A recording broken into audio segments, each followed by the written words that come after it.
Nous allons, dans ce paragraphe, traiter donc des récepteurs nucléaires.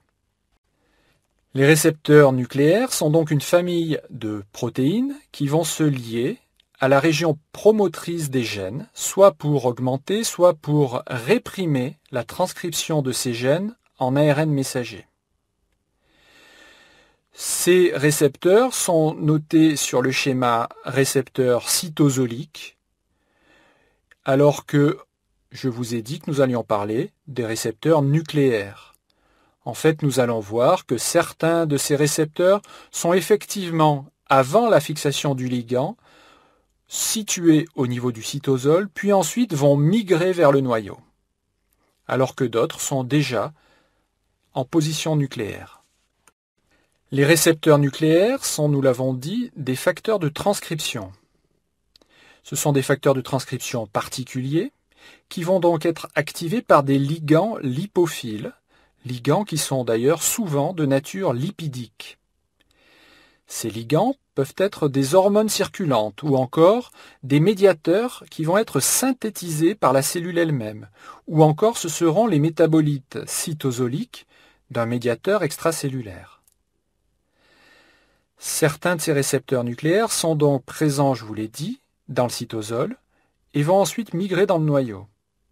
Il existe une sorte d'ambiguïté sur les termes entre les récepteurs qui sont nucléaires dès leur origine et les récepteurs qui deviennent nucléaires après la fixation de leur ligand. Les récepteurs nucléaires, comme les autres facteurs de transcription, peuvent être activés par phosphorylation qui sera assurée par les protéines kinases des voies de signalisation des récepteurs membranaires. Vous vous souvenez sans doute de la séquence RAS, RAF, MEK, ERK des récepteurs à activité tyrosine kinase abordée en biologie cellulaire au cours du premier semestre. La superfamille des récepteurs nucléaires comprend 49 récepteurs dont 21 récepteurs sont dits orphelins. C'est une famille qui a tellement de membres que vous voyez que le tableau est même quasiment illisible, pour ne pas dire totalement illisible. Je ne vous demande bien évidemment pas d'apprendre la nomenclature de tous ces récepteurs, ni même quels sont leurs ligands. Simplement, vous voyez ici que nous trouvons des récepteurs orphelins. Ça veut dire récepteurs dont on ne connaît pas la substance endogène capable de l'activer. On ne connaît pas le ligand endogène capable d'activer ce récepteur orphelin.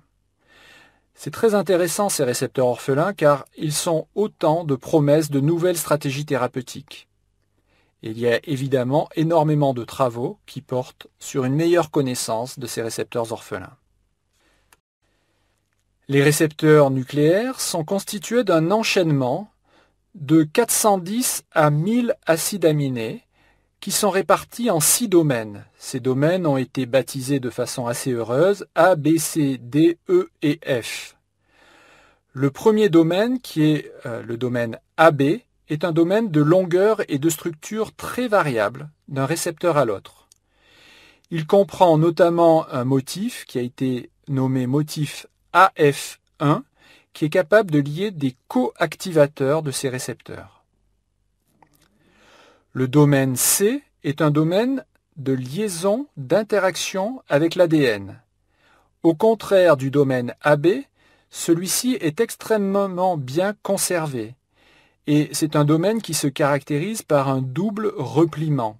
C'est ce que l'on appelle des motifs en doigt de zinc et vous avez représenté dans la partie basse de cette diapositive un exemple de double repliement pour ce domaine C. Les interactions entre les récepteurs nucléaires et l'ADN pourront se faire selon 2 modalités. La première des modalités concerne par exemple les récepteurs des hormones stéroïdes, surrénaliennes. En absence de ligand, le récepteur est associé à des protéines que l'on appelle HSP pour Heat Shock Protein, car l'expression de ces protéines est augmentée en conditions de stress, comme le stress hyperthermique, l'élévation de température. La fixation du ligand au récepteur va former un nouveau complexe, mais cette fois-ci sans HSP. Ce nouveau complexe va se dimériser pour se lier à l'ADN et activer ou réprimer la transcription de cet ADN. La deuxième modalité concerne par exemple les récepteurs des hormones thyroïdiennes. En absence de ligand, le récepteur est déjà fixé à l'ADN avec une affinité élevée. Et il réprime la transcription de l'ADN. La fixation de l'hormone thyroïdienne sur son récepteur va donc libérer l'ADN et ainsi activer la transcription. Pour illustrer la pharmacologie de ces récepteurs nucléaires, je prendrai seulement ces deux exemples, les récepteurs des hormones stéroïdes surrénaliennes et les récepteurs des hormones thyroïdiennes. Commençons donc par les récepteurs des hormones stéroïdes surrénaliennes. Ces récepteurs seront nommés MR, GR, AR, ER et PR. Vous retrouvez à chaque fois un R pour récepteur. Le M du MR correspond aux minéralocorticoïdes. Ce sont des récepteurs qui vont être activés par les minéralocorticoïdes. Et vous avez entendu parler de minéralocorticoïdes dans le cours de physiologie rénale, puisqu'il s'agit par exemple de l'aldostérone. Nous trouvons ensuite GR pour les récepteurs aux glucocorticoïdes. Le ligand endogène de ces récepteurs sera cette fois-ci un glucocorticoïde, le cortisol. Nous avons ensuite les récepteurs AR pour les récepteurs aux androgènes. Et le ligand endogène de ces récepteurs sera l'hormone sexuelle mâle, la testostérone. Nous trouvons en cinquième position le récepteur ER pour les récepteurs aux œstrogènes, dont le ligand endogène sera cette fois-ci l'hormone sexuelle femelle, le 17-bêta-œstradiol.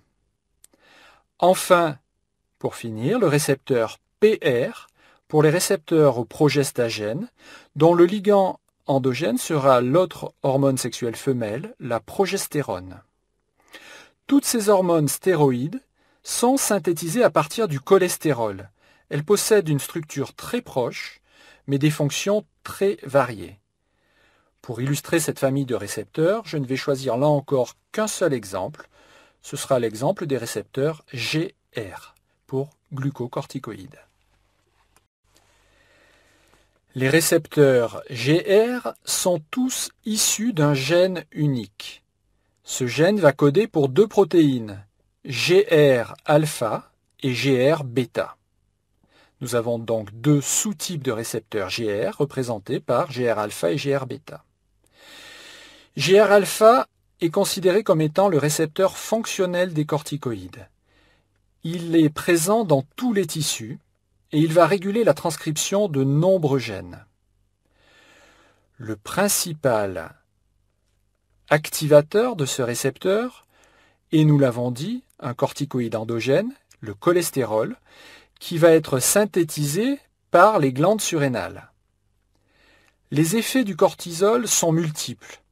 Il est capable d'augmenter la synthèse des lipocortines, que l'on appelle également les annexines, qui sont des protéines intracellulaires qui fixent le calcium et qui sont impliquées dans des phénomènes de type interaction membrane-membrane comme ce que l'on retrouve au cours de l'exocytose. Vous avez entendu parler d'annexines en biologie cellulaire.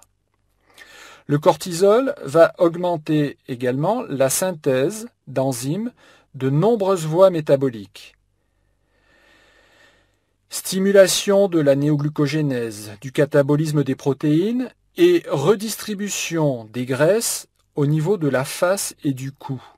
Donc nous avons affaire avec le cortisol à des interactions avec les métabolismes des glucides, des lipides et des protides.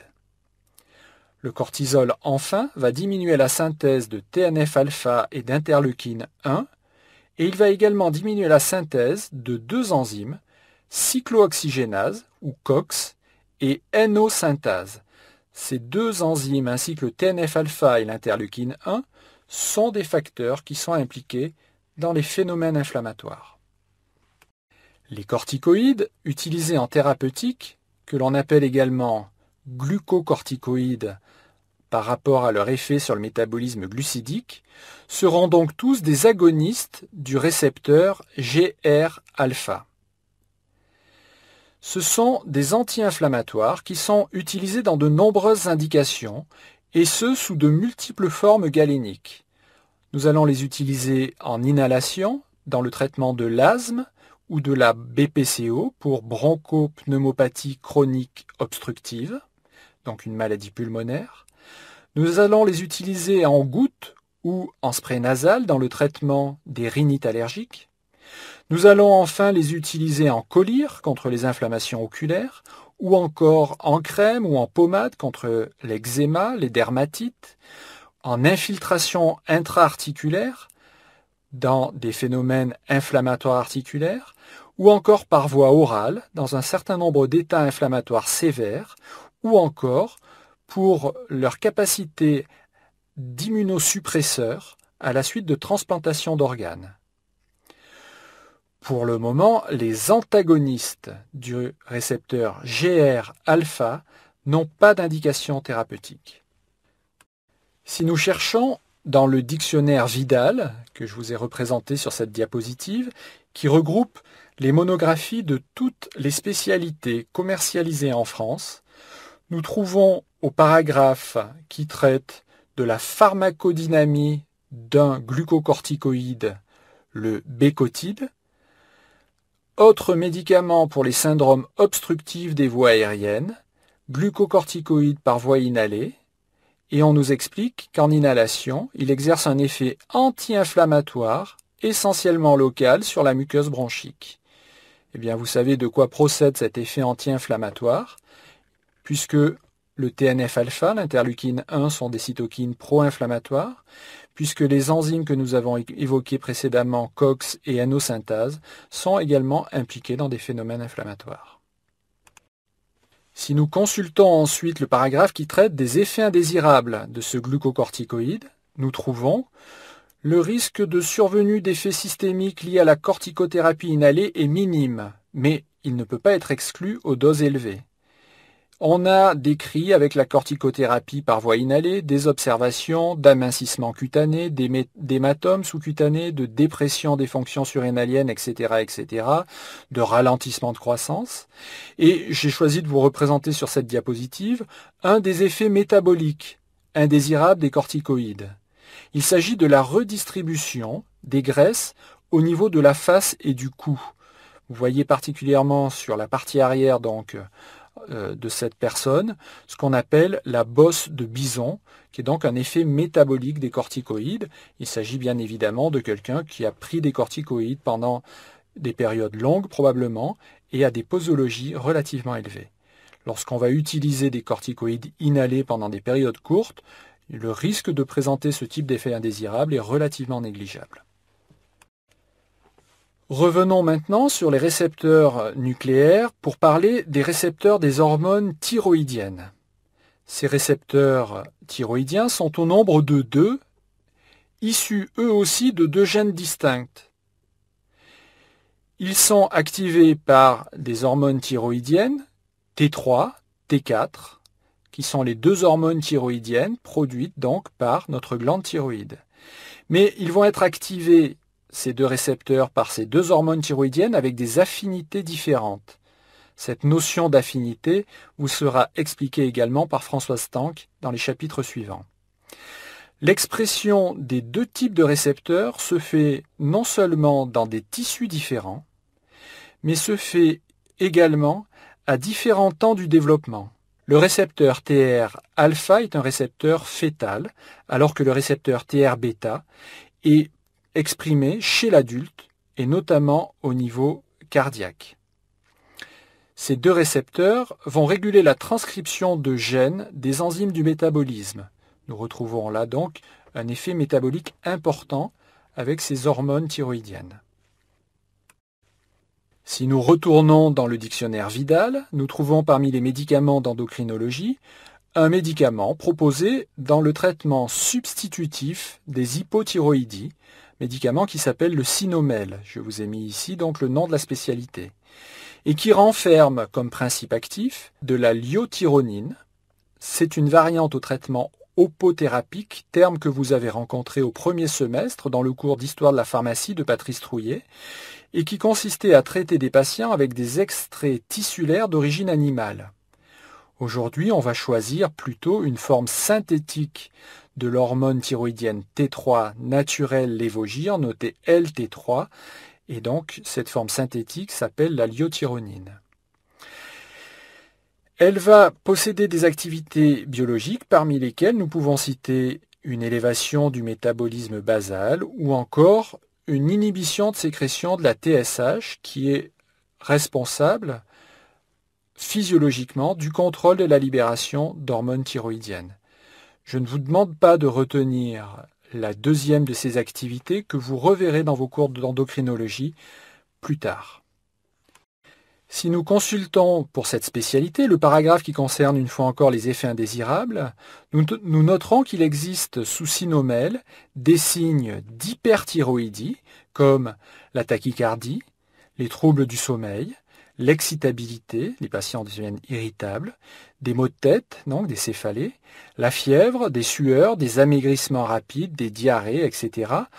Effets indésirables qui doivent faire interrompre quelques jours le traitement pour le reprendre ensuite à des doses plus faibles. Ce problème de tolérance justifie aujourd'hui une recherche de nouveaux agonistes du récepteur TR-bêta qui possèdent tous les effets métaboliques bénéfiques sans les effets indésirables, notamment cardiaques. C'est ainsi qu'un analogue structural de T3, un produit qui est aujourd'hui à l'étude, qui est encore un outil pharmacologique qui s'appelle GC1, pourra peut-être dans quelques années voir le jour comme médicament.